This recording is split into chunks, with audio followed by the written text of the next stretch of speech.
Olá pessoal, graça e paz do Senhor Jesus seja com todos nós. Uma ótima segunda-feira para todos. Hoje é dia 4 de setembro de 2023. Seja muito bem-vindo ao Imersão Bíblica, devocional diário de estudo das Escrituras Sagradas. E nesta segunda-feira nós vamos falar de Gênesis capítulo 21.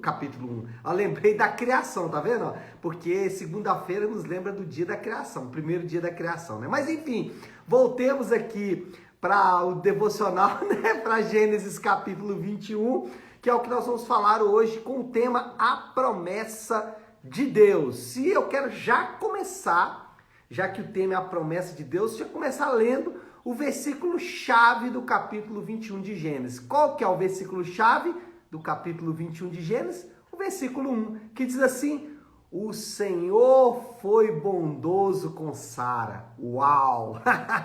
O Senhor foi bondoso com Sara, como lhe dissera, e fez por ela o que prometera. Meu Deus do céu, um versículo apenas, com uma verdade tão profunda, uma frase apenas com uma verdade tão pungente, tão maravilhosa, tão rica, tão poderosa, que mexe com as nossas entranhas, que mexe com o nosso coração. O Senhor foi bondoso para com Sara, como lhe dissera, e fez por ela o que prometeu. Bom, vamos falar sobre isso então, a promessa de Deus dada ao casal, né? Porque aqui é interessante essa ênfase de Deus em Sara, né? Como Deus valoriza, como Deus ele realmente se derrama de forma poderosa sobre as mulheres. E aqui no caso, Sara foi o personagem, ainda que Abraão foi aquele que recebeu as promessas sempre, né? Mas em relação ao filho, realmente Sara tem a sua proeminência. Mas enfim, Deus ele promete e depois cumpre ao casal Abraão e Sara tudo o que ele falou. Ele está agora, nesse momento, capítulo 21, cumprindo o que prometeu.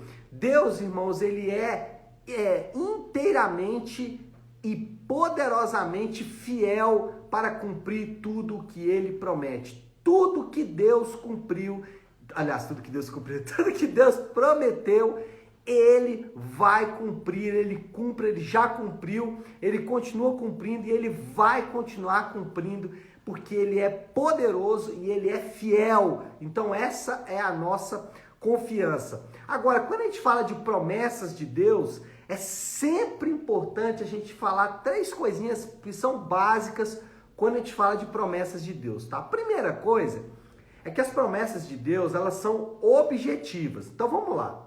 Na época de Abraão, eles não tinham a Bíblia, ou pelo menos não tinha a Bíblia escrita ainda. Ela era através da famosa tradição oral, ou seja, era transferido ali de pai para filho, enfim, os próprios indivíduos eram responsáveis por transmitir aquilo ali. Mas qual é o ponto que eu quero destacar aqui? É que hoje a palavra de Deus, as escrituras estão em nossas mãos. Então a primeira coisa sobre promessas, elas são objetivas, ou seja, o que Deus promete, ele promete nas escrituras. Ah, pastor, mas eu já recebi uma promessa de alguém que me falou num dia, ou eu mesmo, no meu coração e tudo mais.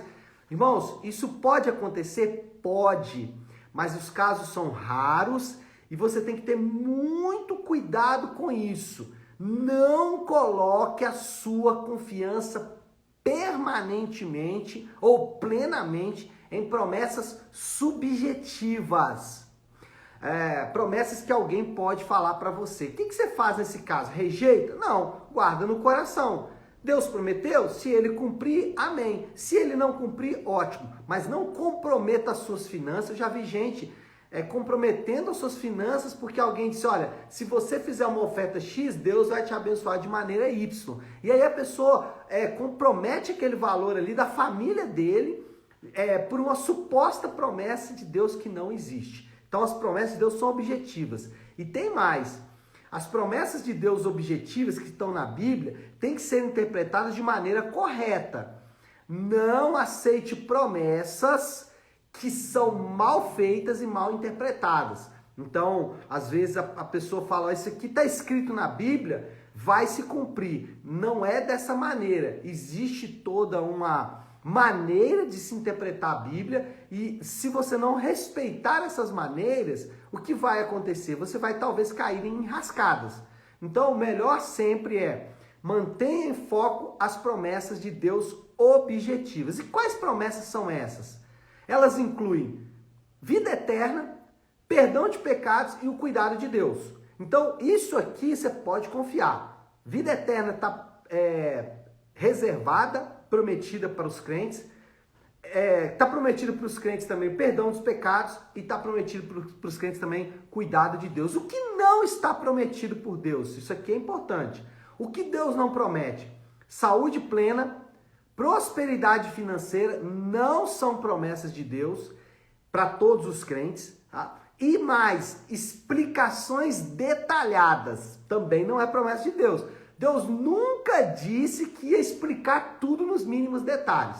Ele deu a promessa e falou que iria acontecer. O que nós temos que fazer é confiar. Então, em relação às promessas, por favor, irmão, tome cuidado. Não paute a sua vida em promessas que não foram dadas por Deus, ok? Agora, quando a gente olha para as promessas de Deus e como a gente olha para o cumprimento das promessas de Deus, a gente pode chegar à seguinte conclusão. E aí, o capítulo 21 de Gênesis ajuda nessa conclusão. Somente um Deus que tem controle absoluto de todas as coisas pode fazer o que ele fez.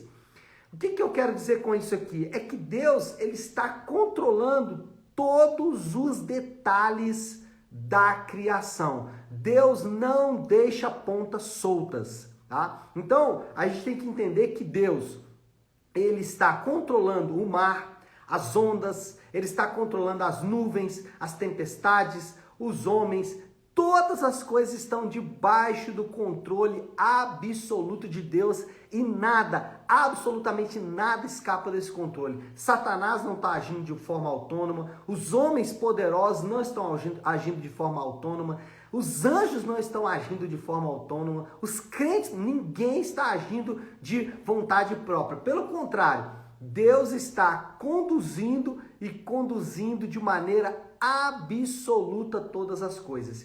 E aqui no capítulo 21 de Gênesis, a gente tem um exemplo clássico disso. Olha só como que é Deus fazendo de acordo com a vontade dele. Sara, se você voltar aí no relato de Gênesis, tem um momento que Sara manda Agar e Ismael, o filho, da concubina, o filho de Abraão com a concubina Agar, ela manda embora. Sara faz isso, vontade de Sara.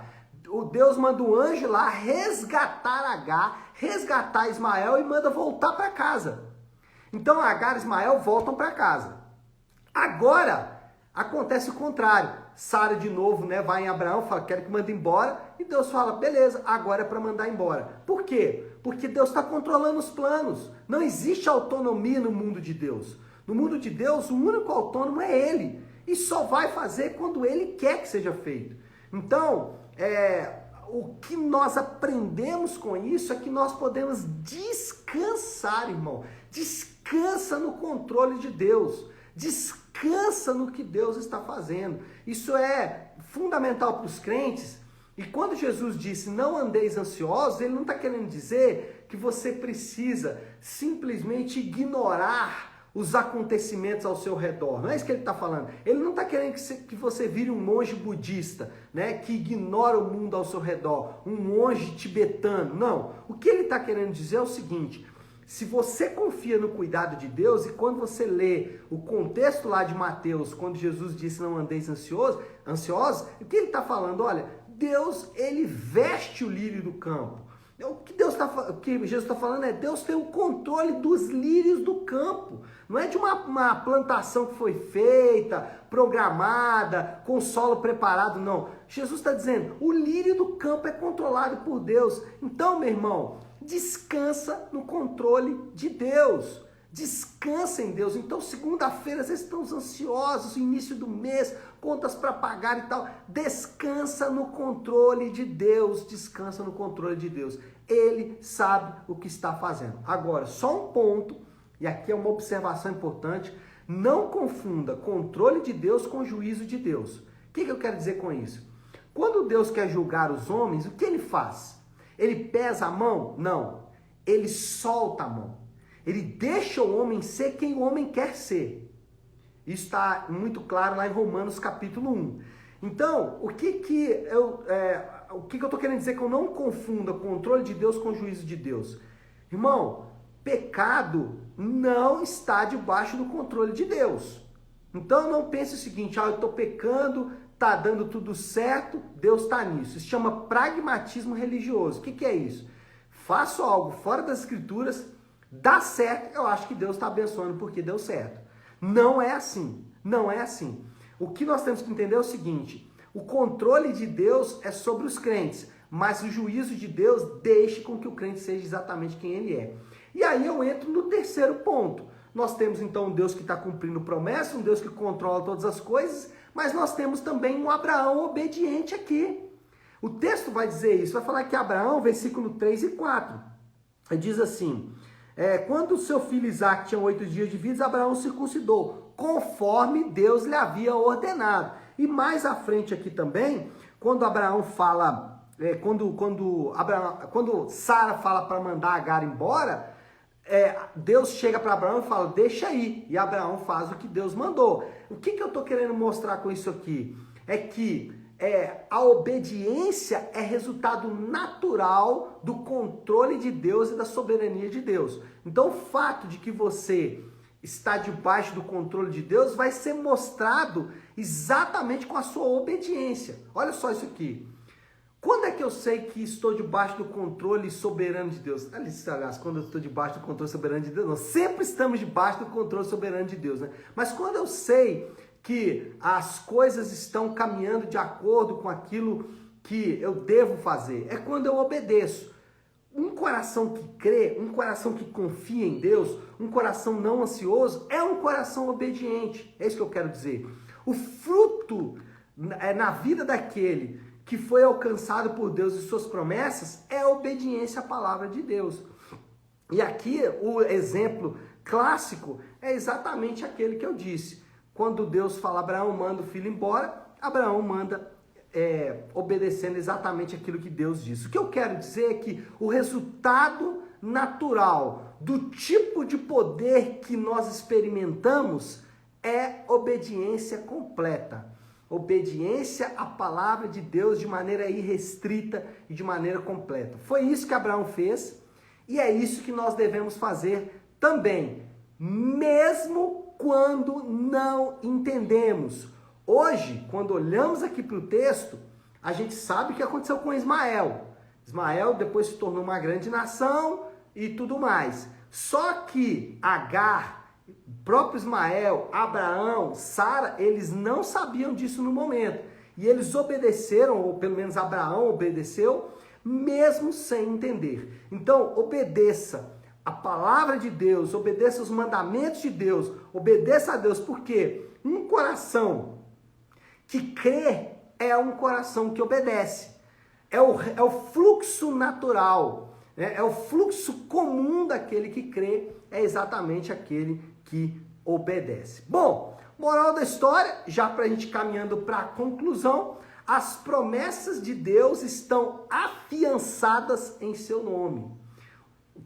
Quem garante o cumprimento das promessas é o próprio Deus. E nós podemos confiar plenamente no Senhor e descansar em suas promessas. Essa talvez seja a mensagem mais importante de toda a Bíblia, a mensagem mais importante quando estamos falando de promessas de Deus é exatamente essa. Podemos descansar nas promessas de Deus. Por quê? Porque Ele é fiel e as suas promessas estão afiançadas no nome dEle. Ele disse, eu vou fazer isso. Como você sabe que eu vou fazer isso? Confia em mim. Qual é o meu nome? Eu sou. Ou seja, eu sou todo poderoso, eu sou o Deus de Israel, eu sou o Deus que faz, eu sou o Deus que promete, eu sou o Deus soberano, eu sou o Deus amoroso, eu sou o Deus justo, eu sou o Deus santo. Ou seja, quem Deus é, os atributos de Deus, o caráter de Deus, a natureza de Deus garante o cumprimento das promessas. Então nós podemos descansar o coração. As pessoas estão em pânico. Segunda-feira, todo mundo apavorado. Os crentes não. Estão descansando em Deus e em suas promessas. E aí, eu já entro no desafio do Léo para esta segunda-feira. qual é a aplicação final? Irmão, confiança plena em Deus. Essa é a aplicação. Confie em Deus. O mês está começando, como eu disse, então coloque a sua confiança no Senhor. Talvez você está enfrentando uma enfermidade, um problema no seu casamento, talvez você tenha medo.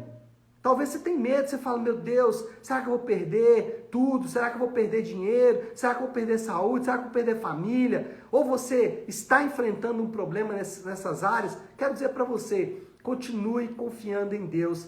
Ele é soberano. No momento mais extremo da humanidade, que foi a crucificação de Jesus, Deus estava no controle. Não foram os judeus que crucificaram Jesus, não foram os romanos que crucificaram Jesus, não foram os religiosos que crucificaram Jesus, não. Quem crucificou Jesus foi o próprio Deus. Ele mesmo colocou o seu filho na cruz por amor àqueles que ele resolveu salvar. Então, essa promessa precisa sempre, essa verdade, aliás, precisa sempre queimar o nosso coração. Então, essa é a verdade que a gente caminha nesta semana. Tá certo, meu povo? Acho que é hora de orar, né? Já falei pra danar. Vamos orar. Se você puder aí, para um instante então o que está fazendo e vamos juntos buscar a Deus em oração. E como eu gosto de fazer segunda-feira, gosto de iniciar a semana de devocionais com a oração que o Senhor nos ensinou, com a oração do Pai Nosso. Então vamos fazer isso? Vamos juntos orar a oração do Pai Nosso. Pai nosso que estás nos céus, santificado seja o teu nome. Venha o teu reino, seja feita a tua vontade, assim na terra como no céu. Dá-nos hoje o nosso pão de cada dia. Perdoa as nossas dívidas, assim como perdoamos aos nossos devedores. E não nos deixes cair em tentação, mas livra-nos do mal, porque teu é o reino, o poder e a glória para sempre. Amém. Amém, meu povo? Então é isso. Nós vamos ficando por aqui. Só um aviso importantíssimo. Hoje, às 20 horas, na Igreja Nave, nós temos o Nave Talk. O que é isso? É o momento em que nós vamos conversar sobre a palavra que foi pregada ontem e você é meu convidado mais que especial, tá bom? Romaria Carolina Campos 28, no bairro Nova Suíça. Nossa Igreja Nave então estará aberta te esperando. Deus abençoe. Ótima segunda-feira para todos. Uma semana abençoada. Fiquem com Deus.